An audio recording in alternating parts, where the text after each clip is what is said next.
multiple challenges that confront us today.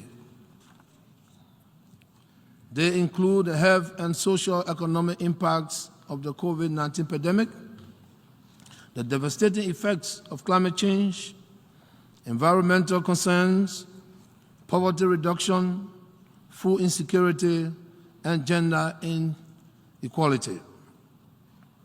The challenges confronting the world today will require immediate collective global actions with the United Nations at the center of the search for solutions.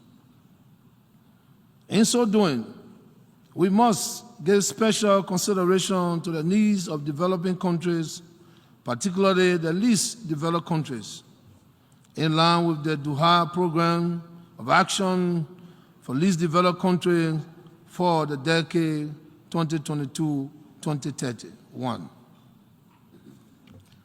Working together with the United Nations family, Liberia hereby commits to protect our planet, to promote peace, prevent conflicts, to ensure sustainable financing, and to boost partnership.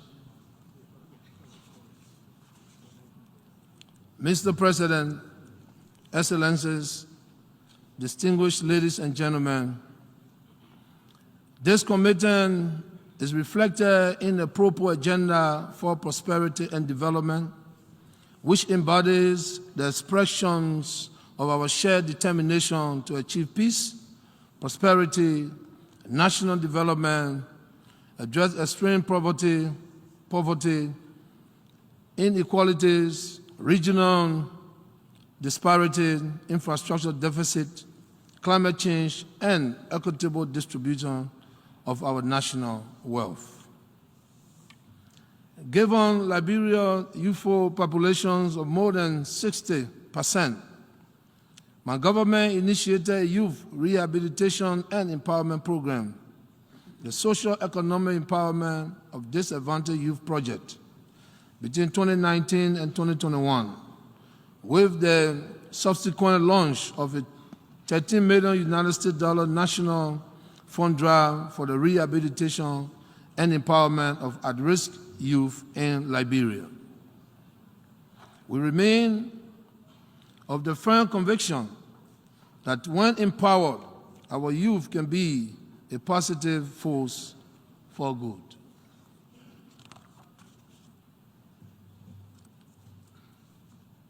As Liberia Feminine in Chief, women empowerment and the promotion of gender equality remain key priorities of my government.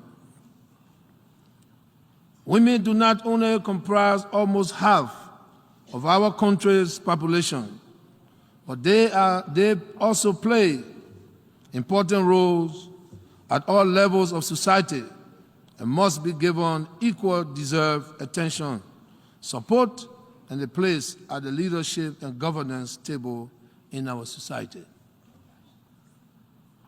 To this end, we have developed a legal framework, including a ratification of regional and international instruments to address gender inequality, which are being carried out as a result of social, cultural perception, practices, and stereotypes that support male dominance and the subordination of women. I would like to inform you that my government, together with the UN partners, is implementing the EU Spotlight Initiative to end violence and harmful traditional practices against women and girls and promote their sexual and reproductive health and rights.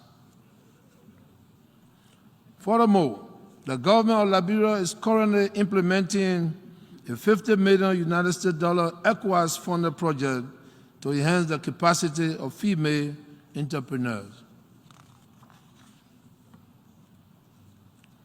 Mr. President, I wish to express Liberia's sincere gratitude to our local and international partners, both multilateral and bilateral, for their continued support to our national efforts in combating the pandemic.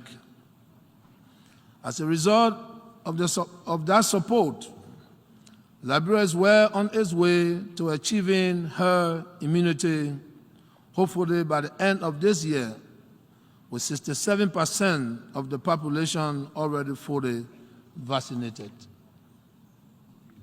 Distinguished delegates, ladies and gentlemen, my government continues to take actions through the formulations of new policy framework and strategic interventions to address the impacts of climate change and protect the environment. Liberia commits to achieving a target of 64% reduction in carbon emission below business as usual by 2030.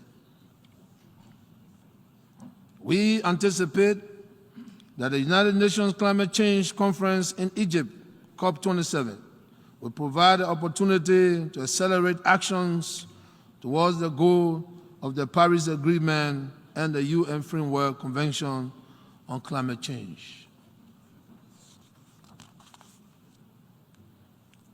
Mr. President, Excellencies, sustainable development can take place only in a peaceful and secure environment.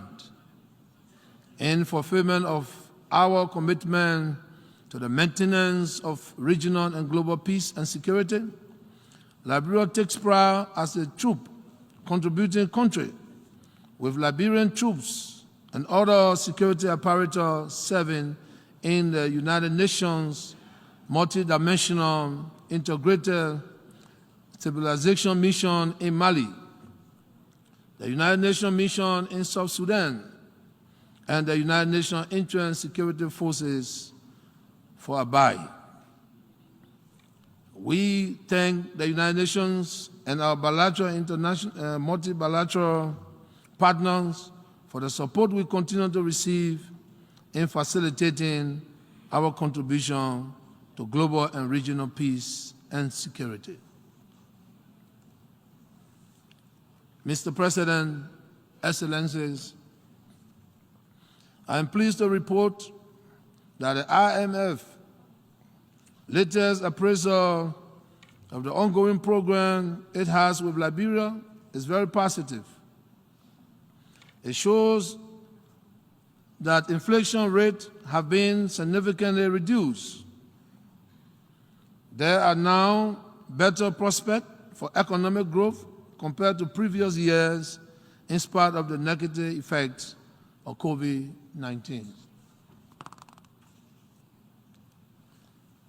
Our effort at instituting new policy measures to fight grabs were also particularly commended in the report, along with our adherence to prudent fiscal management.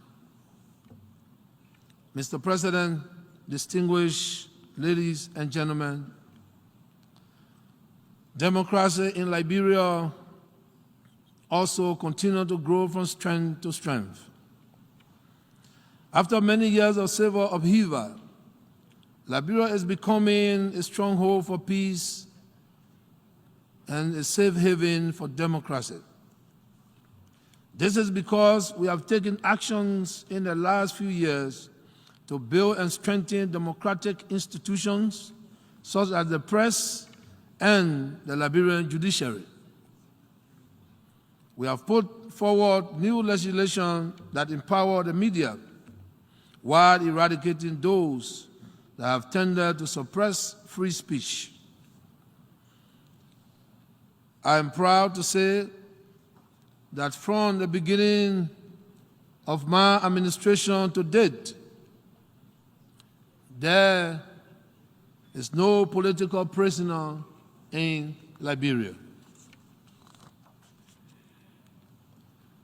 Our regional conferences of the Mana River Union and the ECOWAS, which have been called to discuss efforts to restore democracy in a few troubled spots in our West African region, Liberia has constantly and consistently pleaded for a strict adherence to constitutional terms limit and for a return to democratic civilian rule in cases of military takeover.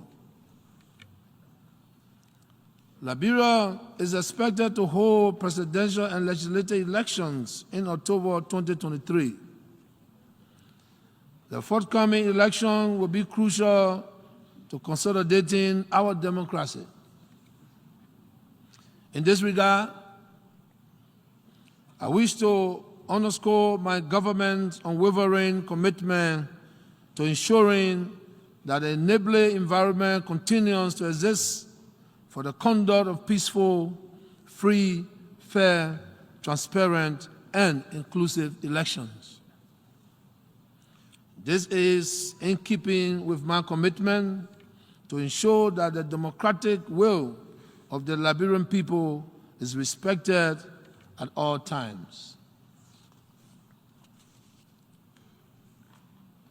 In the run-up to the 2023 elections, it is incumbent upon all prospective candidates to avoid the incitement of violence and any other behavior that could deprive the Liberian people of the peaceful space that they need to freely exercise their franchise and freely express their political will in choosing their leaders. We must let the people decide, and then we must respect their decision. This is indeed the true essence of democracy. Mr. President, Excellencies, if we must advance common good of humanity, the implementation of the 2030 Agenda and the attainment of the Sustainable Development Goals, then international cooperation must be given primacy, and the principles of solidarity must have its rightful place.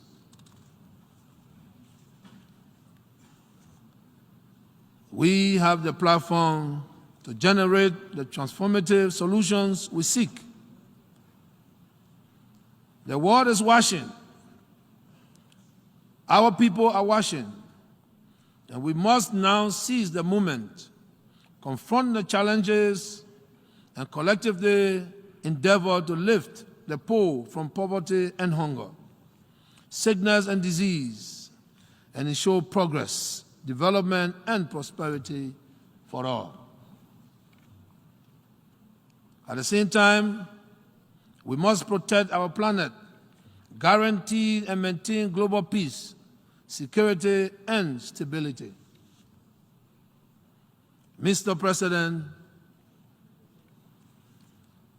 we must pursue efforts to make the United Nations more efficient, more effective, more inclusive, more accountable, and more suited for the purpose.